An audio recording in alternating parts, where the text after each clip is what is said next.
பேசுங்க.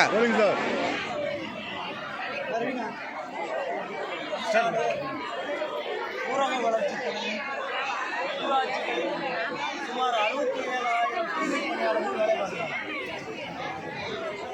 சுமார் 13,000 சுகாதார ஊழியர்கள் தூய்மை பார்வையாளர்கள் கொஞ்சம் அமைதியாக இருங்க. வேலை பார்க்குறாங்க. மக்களை தேடி மருத்துவத்தில் 13,000க்கும் மேற்பட்ட சுகாதார தன்னார்வலர்கள் வேலை பார்க்குறாங்க. தமிழ்நாடு முழுவதும் சுமார் 42,000க்கும் மேற்பட்ட மேல்நிலை நீர்த்தேக்க தொட்டி இயக்குநர்கள் பணியாற்றுறாங்க. பள்ளி தூய்மை பணியாளர்கள் வேலை பார்க்குறாங்க.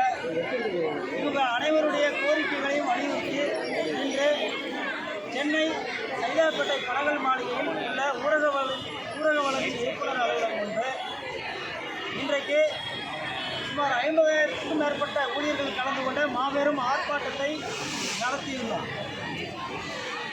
நாங்கள் இந்த ஊடகங்கள் மூலம் தமிழ்நாடு அரசுக்கு சொல்லிக்கொள்வது என்னவென்றால், தமிழ்நாடு முழுவதும் உள்ள 67,000 தூய்மை காவலர்களுக்கு மாதாந்திர ஊதியத்தை 10,000ஆக உயர்த்தி வழங்க வேண்டும்.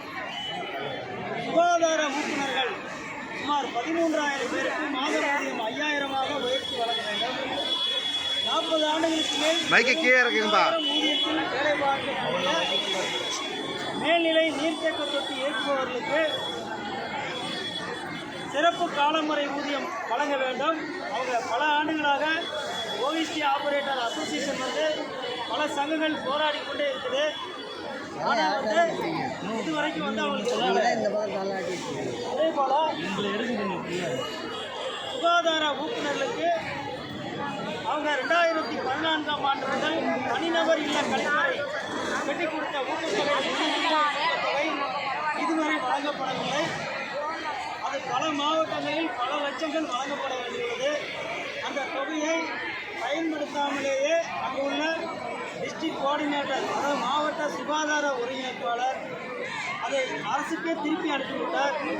அந்த தொகையை கணக்கிட்டு அவர்களுக்கு வழங்கப்பட வேண்டும். பள்ளி தூய்மை பணியாளர்களுடைய நிலைமை ரொம்ப மோசம். அவங்களுக்கு 6 மாதத்துக்கு ஒரு முறை தான் சம்பளம் கொடுக்குறாங்க. அவங்களுக்கான ஊதியத்தை வழங்க வேண்டும். பல மாவட்டங்களில் மேல்நிலை நீர்த்தேக்க தொட்டி ஏற்பவர்கள் மாதம் 250 ரூபாய் மட்டுமே வாங்கக்கூடிய கொடுமையான நிலை நிலவுகிறது. அவர்களுக்கான மாதாந்திர ஊதியத்தை அதிகப்படுத்தி தர வேண்டும் போன்ற கோரிக்கைகளை தான் இன்றைக்கி வச்சுருக்கோம். மக்களை தேடி மருத்துவ பணியாளர்கள், அதாவது WHC என்று சொல்லக்கூடிய சுகாதார தன்னார்வலர்களுக்கு அவங்களுடைய வேலை கிராமங்களில் வேலை பார்க்குது. ஆனால் அவர்களை மருத்துவமனையிலே உட்கார்ந்து வேலை வாங்குகிறாங்க. அவங்களுக்கு 2 மணி நேரம் பணி, ஆனால் அவங்க 24 மணி நேரம் பணி வாங்குகிறாங்க. அவருடைய ஊதியத்தை மாத ஊதியத்தை உயர்த்தி வழங்க வேண்டும் போன்ற கோரிக்கைகளெல்லாம் வச்சு தான் இன்றைக்கி நாங்கள் போராடி தூய்மை பணியாளர்களை தூய்மை காவலர்கள் ஊராட்சிகளில் பணிபுரியும் தூய்மை காவலர்கள் மாதம் 5,000 ரூபாய் தான் ஊதியம் வாங்குகிறாங்க.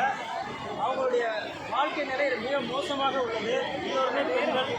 அந்த 67,000 பெண்களுக்கும் 5,000 ஊதியத்திலிருந்து 10,000ஆக உயர்த்தி வழங்க வேண்டும் என்பதை சுகாதார ஊக்குநர்களுக்கு 2,000 ஊதியம் வாங்குகிறாங்க. அவங்க மொபைல் ஃபோன் ரீசார்ஜ் பண்ணுறது, வண்டிக்கு பெட்ரோல் போடுறது உட்பட பல செலவினங்கள் அவங்களுக்கு இருக்குது. அதனால் மாத ஊதியத்தை 5,000ஆக லட்சமே உயர்த்தி வழங்க வேண்டும் அப்படின்னு கேட்டுக்கோம். மேல்நிலை நீர்த்தேக்கத்துக்கு ஏற்பது 30 வருஷமாக 4,000 தான் சம்பளம் வாங்கிட்டு இருக்காங்க. அவர்களுக்கான ஊதியத்தை சிறப்பு காலமுறை ஊதியம் வழங்கி குறைந்தபட்சம் ஒரு 15,000ஆவது வழங்க வேண்டும் என்று கேட்டுக்கோம். அதே போல் சுகாதார தன்னார்வலர்கள், அதாவது WHC என்று அழைக்கக்கூடிய அவங்களுக்கு மாத ஊதியம் 15,000 வழங்க வேண்டும் போன்ற கோரிக்கை இல்லை. பெரும்பாலான இடங்களில் தூய்மை பணியாளர்களை கிராம தலைவர்கள், நகர்மன்ற தலைவர்கள், பேரூராட்சி தலைவர்கள் இழிவாக நடத்துகிறாங்கன்னு ஒரு குற்றச்சாட்டு செய்தி வருது. ஓட்சாயை எதிர்த்து என்ன மாதிரியான விஷயங்கள் நடவடிக்கிறீங்க? பல மாவட்டங்களில் ஊராட்சி மன்ற தலைவர்கள் பணியில் இருக்கும்போது இப்போது 7 மாவட்டத்தில் தான் ஊராட்சி மன்ற தலைவர்கள் இருக்கிறாங்க.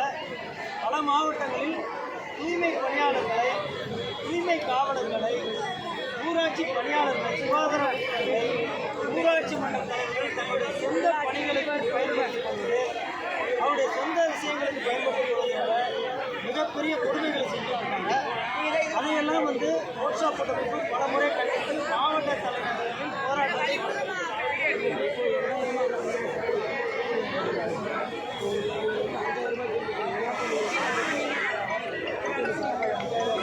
முன்னாடி வந்து